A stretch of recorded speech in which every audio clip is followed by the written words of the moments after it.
యాక్చువల్‌గా ఈరోజు night tiffin గారెలు గానీ, పెసరట్టు గానీ, ఉప్మా అట్టు ఇలా అయితే చేసుకోవాలండి. కాకపోతే నేనేంటంటే నిన్న నైటే చేసేసాను. ఎందుకనంటే నిన్న మార్నింగు మేము భోజనంకి బయట నుంచి తెచ్చుకొని తినేసాము. ఇంక ఈరోజు నైట్ అయితే మా షాప్‌లో నాకు కొత్తగా మేము షాప్ ఓపెన్ చేసుకున్నాం కదా! అక్కడైతే పౌచులు అవన్నీ సర్దుకోవాల్సిందయితే ఉంది.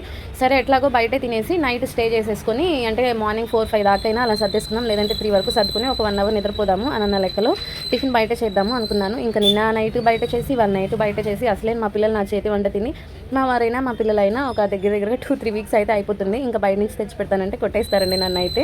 ఎందుకంటే నిన్న షాప్ లేదు. నిన్న మార్నింగ్ అంతా నేను రెస్ట్ తీసుకున్నాను. ఇంకా నిన్న నైట్ అయినా వాళ్ళకి నచ్చినవి చేసి పెడదామని ఇంకా గారెలు అయితే వేసాననమాట.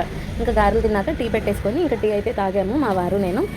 ఇంకా యాజ్ యూజువల్ ఇంకా గ్యాస్ కౌంటర్ టాప్, ఇంకా గ్యాస్ స్టవ్ ఇలా టీ పెట్టినప్పుడు కంపల్సరీగా దగ్గర లేకపోతే పొంగిపోతాయి కదా! ఇంకా అన్నీ శుభ్రం చేసేసుకొని ఇంకా నైట్ పడుకునేటప్పటికి 12, 12:30 అయితే అయిపోతుందండి. చూస్తున్నారు కదా! నైట్ టైం అయినా, పగల టైం అయినా ఆడవాళ్ళకి బిజీ రొటీన్ ఎప్పుడు ఉంటూనే ఉంటాయి.